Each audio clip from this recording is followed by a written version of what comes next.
I looked at my dad's bank account and saw nearly $600 million in it.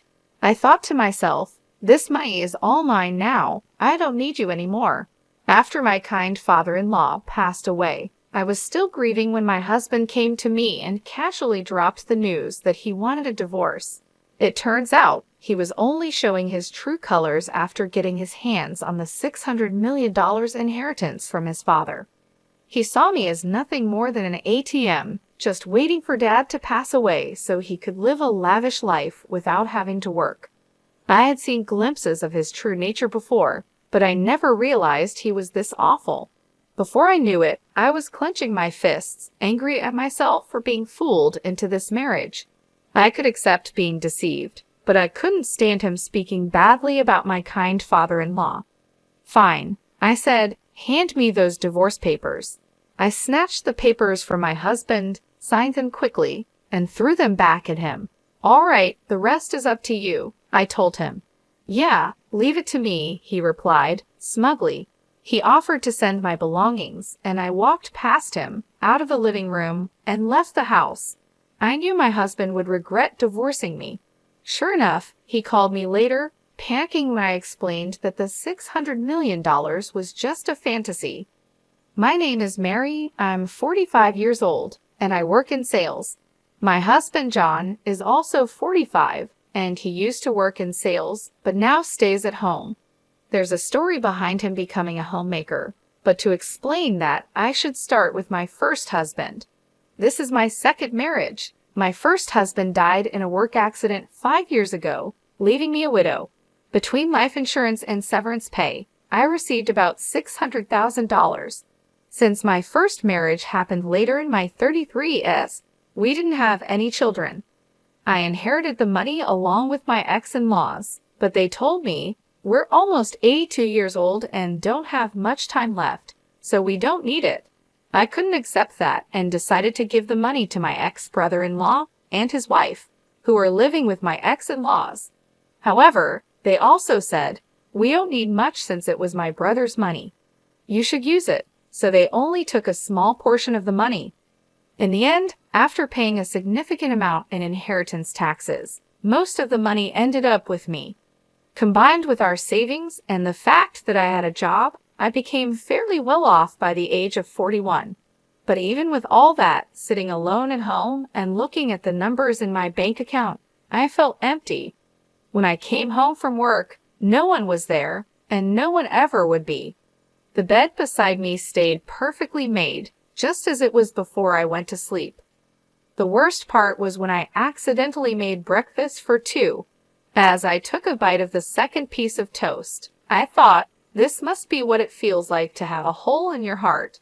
I really wanted to take some time off, but I had to keep working, so I went back to my job with this emptiness inside me, constantly feeling a sense of void. I desperately wanted someone, anyone, to listen to me, and that someone turned out to be my current husband. When I told him about my husband passing away and how I had to take some time off because of it, he said, I'm sorry for any inconvenience.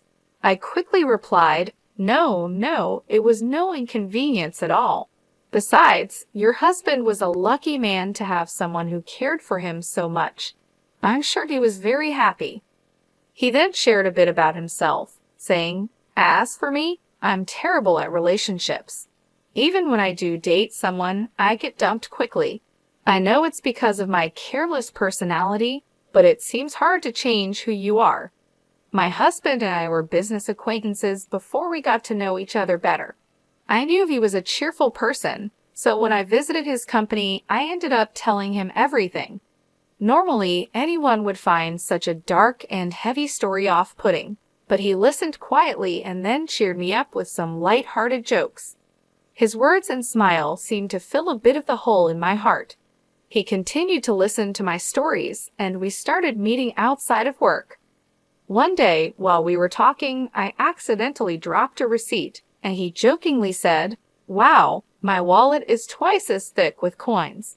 You dropped a receipt, and we both laughed. I need to organize it, but it's such a hassle. When he tried to pay at a store, receipts started falling out as he pulled out some cash. I picked up the receipts and handed them back to him, and he stuffed them back into his wallet, complaining about the coins. It seemed like the receipts were also making his wallet bulky. "You're like a kid, John," I teased. "What? I'm 45, you know," he replied. Just as he said, he was a bit careless, but watching him, I felt the hole in my heart slowly start to close. We kept meeting privately, and a year later, he told me he had feelings for me.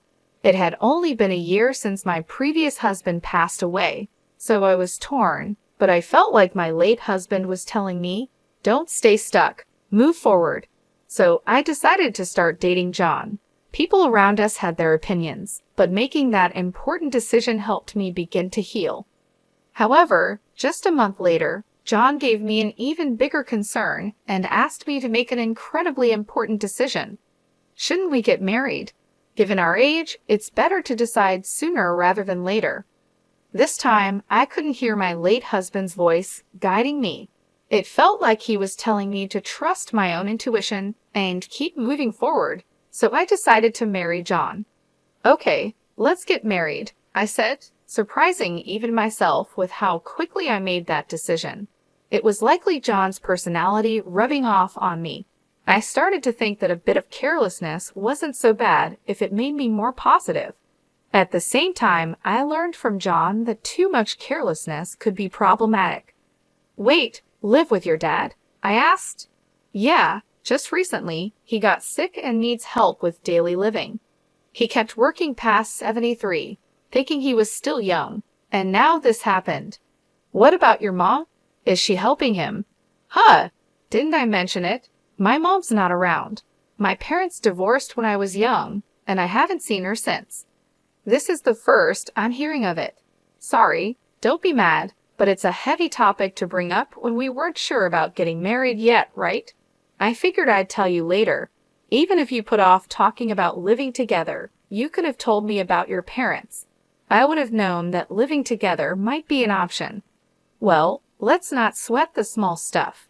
Just meet my dad and then decide if you're okay with living together. And if I say I can't live with him, we'll figure it out then," John said with a smile, but I couldn't smile back. "I'm not planning to say I don't want to marry you just because I don't want to live together. I just wish he had told me the important things earlier. I thought being careless wasn't so bad, but now I see it's not a good thing after all."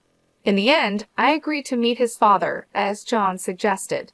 Then I began to understand what he meant by small stuff. "Your house is pretty big," I said.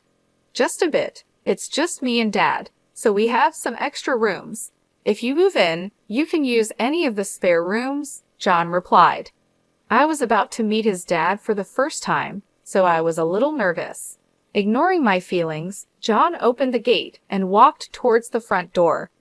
His house was 3 stories high, slightly bigger than the neighboring houses. Living there with just the two of them seemed quite luxurious. That's what I thought, but John seemed dissatisfied. "Dad's so stingy. He should have built a bigger house," he muttered to himself, but I was too nervous about meeting his dad to confirm what he said. "Dad, I brought her. This is Mary," John said. "Nice to meet you," I said. "Sorry to greet you from bed. It's been hard to move lately," his dad replied. "Please don't strain yourself," I said. John's father propped himself up with John's help. He wasn't bedridden, and it seemed he could get up and walk slowly with a bit of help, so he could manage with some assistance.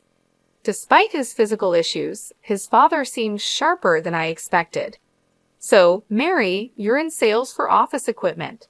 With the move to paperless offices, selling the hardware must be getting tougher, right?" his dad asked.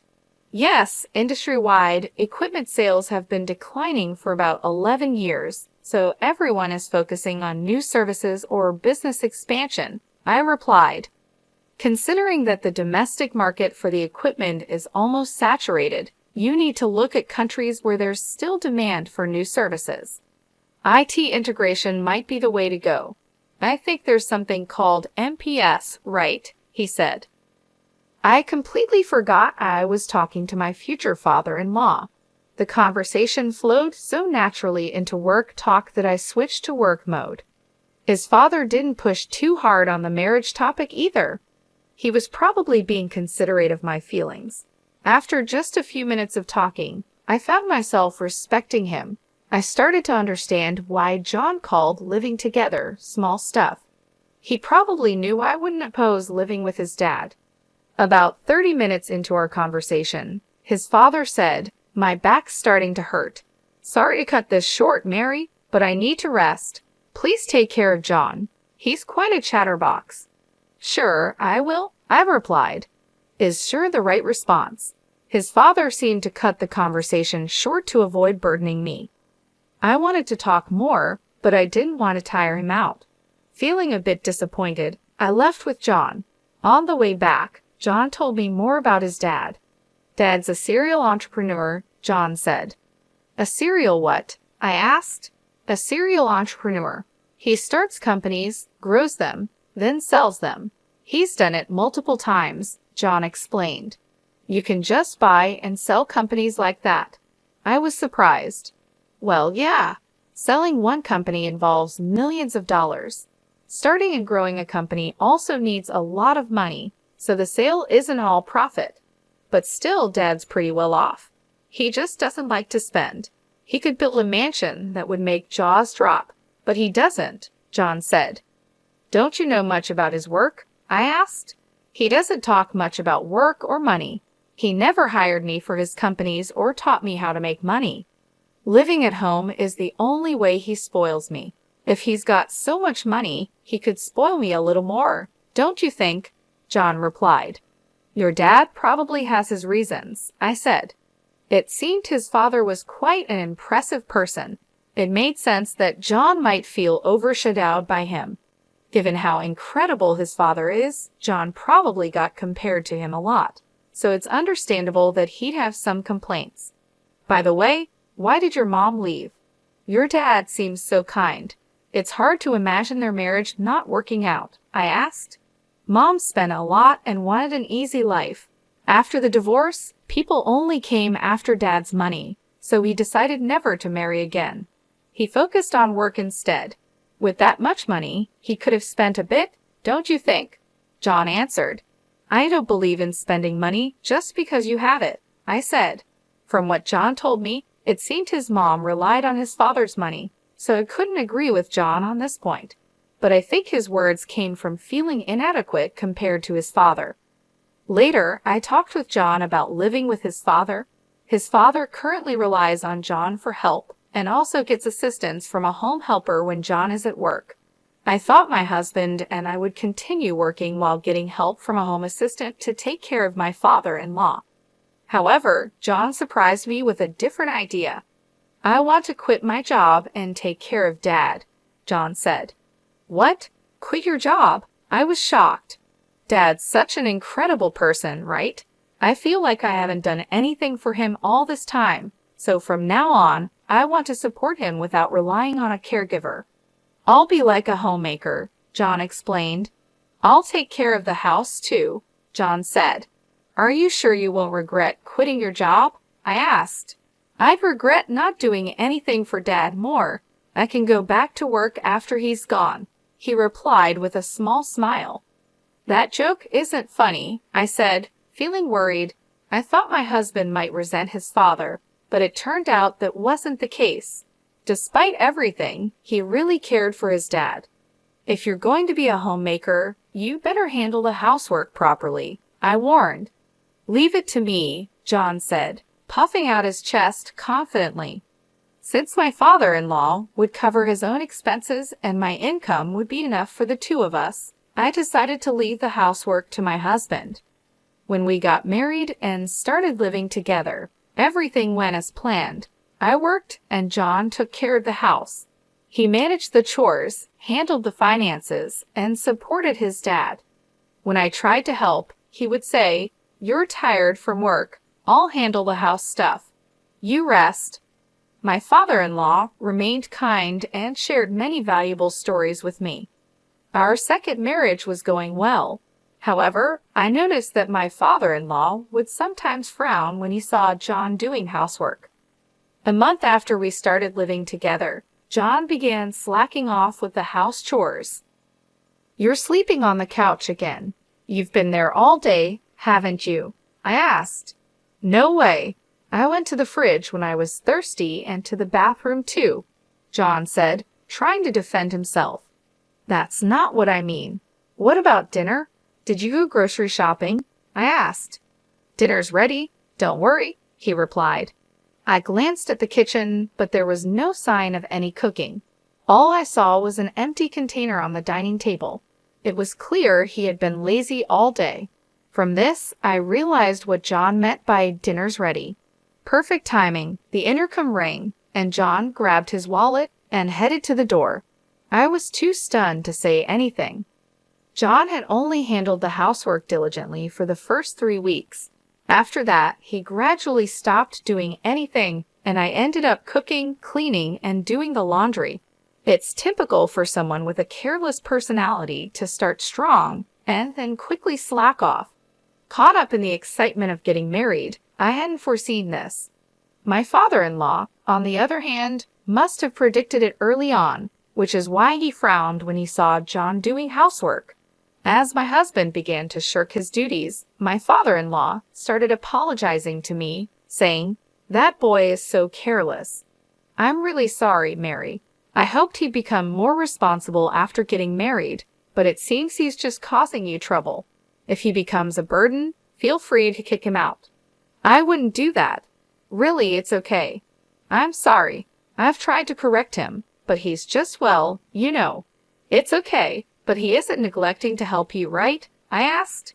"No, he does help me, at least a little," I replied, noticing a slight change in my father-in-law's expression. It was clear that John wasn't completely ignoring his father, but he also wasn't doing a third job. Still, my father-in-law was probably downplaying the situation to avoid any conflicts between us. "I'm sorry," I said. "No, Mary, you don't need to apologize," my father-in-law replied. With just one word, sorry, he seemed to understand what I was feeling. We both apologized, and there was a bit of awkwardness between us. To break the tension, my father-in-law quickly changed the subject with a brighter tone. "Oh, I'm doing some end-of-life planning and need your help. I'm not confident in John handling it." "End-of-life planning? It's not as negative as it sounds. I just want to avoid any trouble later." "Got it. If there's anything I can do, I'd be happy to help." Talking about John made us both cautious, so we ended up avoiding discussions about him and housework. It was an uncomfortable way of being considerate, but there were also thoughtful gestures that made me happy. "Is there anything inconvenient at home?" my father-in-law asked. "Not really, but the bathroom could use some fixing. I had just wanted the water heater checked," I said, but my casual comment turned into something much bigger. "Wait, what's this?" I exclaimed when I saw the changes. My father-in-law had contacted a contractor he knew, and they completely renovated the bathroom. Not only were the tub and shower replaced, but the walls and floors were redone with special coatings to resist grime, and the drain was redesigned to make cleaning easier. They even installed a bath lift to help my father-in-law get in and out easily. "Now I can enjoy a nice clean bath, and it's easier for me to get in and out," he said. It was an extravagant use of money, and this happened a few times where a small request turned into a huge upgrade. I learned not to ask my father-in-law for small favors lightly, yet my husband still called him stingy. I couldn't understand how John could see it that way, given how generously his father spent money. Out of curiosity, I asked my father-in-law about his most extravagant spending. "What's the most luxurious thing you've ever done?" I asked. "I started a seafood company in Germany, built the office and the factory from scratch. That cost a fortune." "A company in Germany? That's impressive, but it was work, right?" "Well, yes and no. I did it because I wanted to, so it was more like a hobby." "Why seafood in Germany? Was it because it was profitable?" "No, I had no knowledge or connections and didn't think about profits. Germany exports a lot of seafood, and we import a lot of it. I love seafood, so I thought I could make money and eat all the food I wanted," he said. looking happier than I'd ever seen him. He must have really enjoyed that time, but if he just wanted seafood, he could have bought as much as he wanted. Starting a company overseas seemed extravagant. Do all successful people think this way? It's a world far beyond the understanding of an ordinary person like me. It made me realize that my father-in-law wasn't stingy. He was just careful about when and where to spend money. My husband just didn't understand that. One day, my husband burst into David's room and vented his frustration at both of us. You listened to Mary's requests, but not mine. Are you talking about the bathroom? You use it too, right? And since cleaning is easier now, it's a big help to you as a homemaker, right? Mary gets to enjoy a nice bathroom, and it's convenient for me too. No one loses here, David replied calmly. My husband clicked his tongue loudly and stormed out, slamming the door behind him. I'm really sorry, I said. It's fine, but why don't you listen to your son's requests? I asked. He's like his mother. When he has money, he spends it without thinking. Even with a lot of money, you need to understand its value and how to use it wisely. I've tried teaching him that many times, but he's still the same, David said, his expression turning somber. Since that day, my husband had become even more neglectful. Not only did he stop doing anything around the house, but he started causing unnecessary trouble. Whose motorcycle is that outside? Did you buy it? No one else's motorcycle would be here. I yelled at my husband as soon as I got home from work, but he just polished an expensive-looking golf club in the living room without even looking at me. My husband had stopped doing housework and started buying whatever he wanted. I wouldn't complain if he was spending his own money, but he was using my bank account without permission. You get your requests granted by Dad. Let me have a bit of luxury too, he said, trying to justify his actions. He had been diligent as a homemaker at first, and I hadn't seen this lazy side of him before we got married. It seemed he had been hiding his true self before marriage. I was completely fooled. When we got married, I told my husband, if my salary isn't enough for our living expenses, feel free to use the money in my account. I took back my bank book so he couldn't use the money without my permission. When I checked it, I saw he had spent around $50,000 in just 3 weeks. It was an expensive lesson that I couldn't trust him. Naturally, I thought about divorcing him, but I didn't want to leave my father-in-law in his care, so I erased divorce from my list of options. My husband seemed to sense that I wouldn't divorce him and became even more arrogant. Hey, can't you come home earlier? I've been waiting for dinner all this time, he complained, treating the living room sofa like his personal nest and hardly moving from there. Of course, he did no housework at all. What does being a homemaker mean? I was starting to lose my understanding of it. He had said he didn't want to rely on a home assistant and wanted to be a good son, but he ended up hiring a caregiver again. Honestly, this made me feel better knowing my father-in-law wasn't left to my lazy husband. I decided to avoid my husband as much as possible, thinking, let sleeping dogs lie. With this mindset, the year flew by quickly. Then a significant event happened for both me and my husband. Thank you for everything. My father-in-law passed away just before turning 81. The time I spent with him was short but incredibly meaningful to me. It felt like we had spent 11 years together. Even after the funeral, I couldn't pull myself together and felt a deep void in my heart.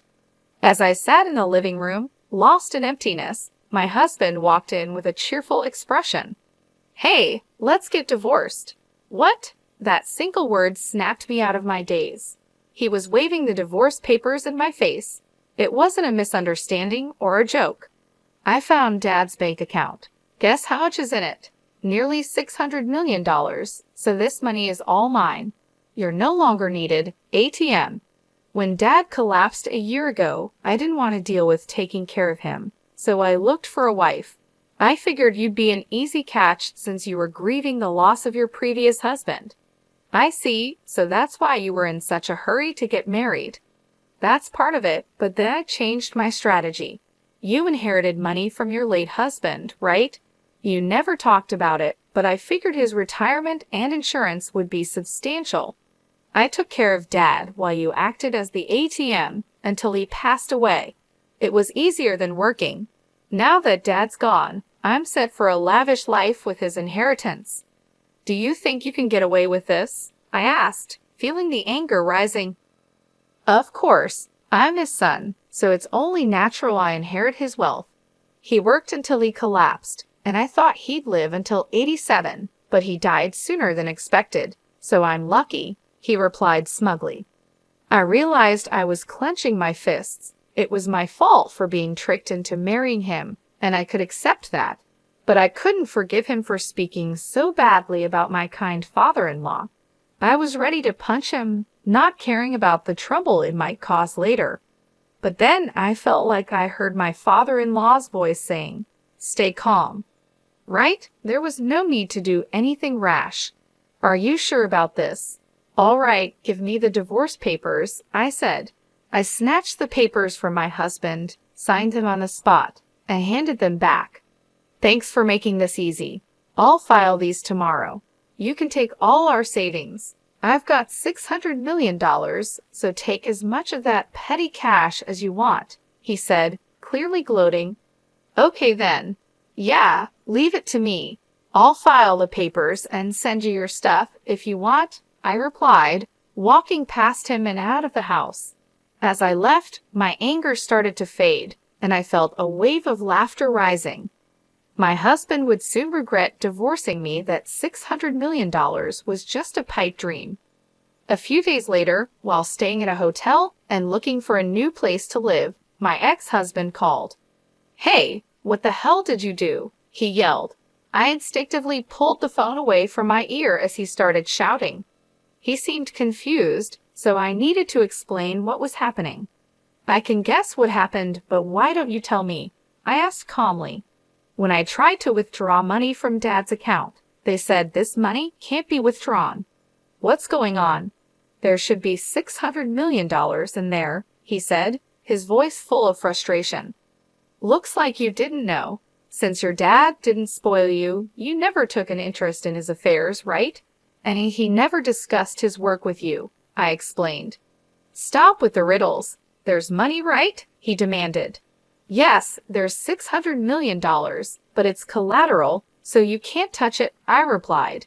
Collateral? He asked, his voice shaking. That's right. The money is in the account, but it's untouchable, like a pie in the sky. Also, that money is about to be used to pay off debts, so it'll be gone soon, I explained. You're kidding. There's $600 million, and I can't use any of it. His voice grew quieter as he started to panic. I knew about the $600 million being collateral because I knew about the $600 million being used as collateral because I helped with my father-in-law's end-of-life planning. He had asked me to handle things if anything happened to them. Since he passed away, I was going to use the $600 million to settle his debts. But since my ex suddenly demanded a divorce, I left the paperwork to him, telling him to take care of the rest. What did Dad do with the $600 million?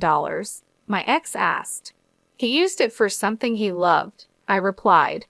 What does that mean? He asked, confused. At over 72, Dad decided his next job would be his last and used his savings for something he enjoyed, that seafood processing and distribution company in Germany he always talked about. He trusted the management to locals and planned to enjoy his retirement here, but it was a huge failure, and he lost almost everything.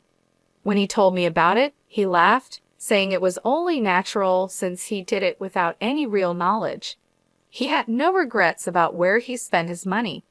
To start that company, he borrowed $600 million, using his savings as collateral. But it turned into debt, so he planned to repay it with another job. It seemed impossible, but he didn't think so. Even with the debt, he kept enough money for his retirement. In today's world, where many struggle in retirement, it's impressive. However, while sorting out the Germany company, his health declined. When that happened, he renegotiated his repayment plan with the bank. Given his long history of high-value transactions, they trusted him. He told them, "If I can't work anymore, take the collateral."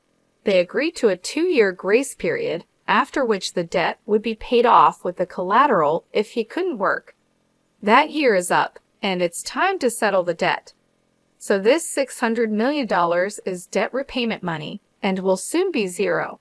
My ex asked, his voice filled with shock. Exactly. Didn't you find another bank account? There should be one for living expenses.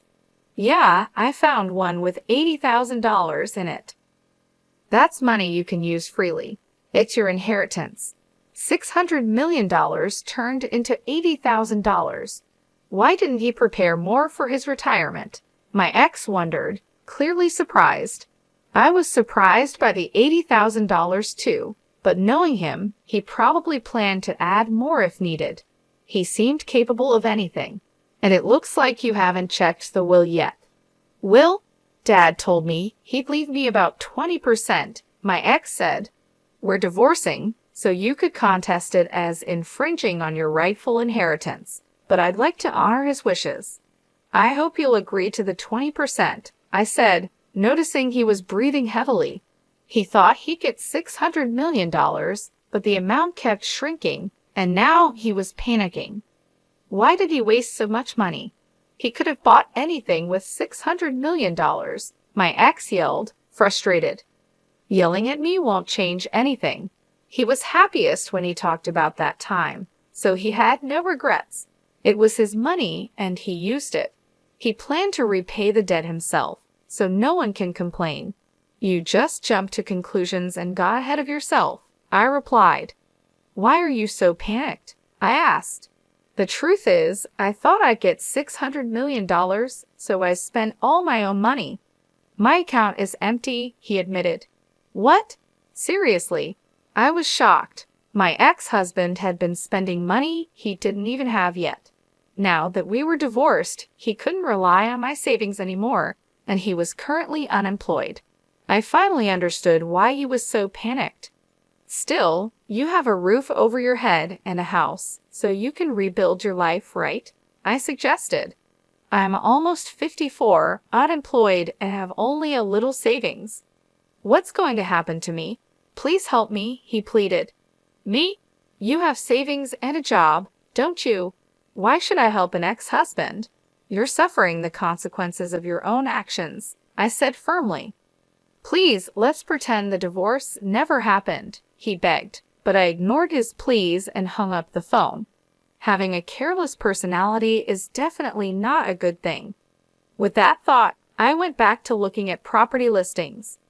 Surprisingly, my ex-husband did follow through with the will and gave me $40,000 from my father-in-law's inheritance. That made up for the money he had taken from me. He probably thought it was too much trouble to fuss over $40,000 after dealing with the $600 million situation. He also apparently started working in sales again, but he didn't seem to be taking it seriously.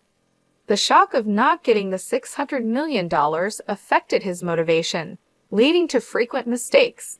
After a month of struggling under the scolding of younger supervisors, he saw his paycheck and lost motivation, comparing it to the $600 million he missed out on. He quit after just a month and is now a part-time worker, barely making enough to get by. But with that, his savings of $600,000 won't increase. In fact, it'll probably decrease. I wonder if he's thinking about his retirement? Well, whatever trouble he gets into now is not my concern. There's no ATM for him anymore. He'll have to work hard. I rented a small condo and started living on my own. I put the $40,000 from my father-in-law into my bank account. I consider it a kind of talisman, so I don't plan on spending it. Seeing it in the account feels like I'm carrying a bit of my father-in-law's work spirit with me, which motivates me. Today, I'll draw strength from him and do my best at work.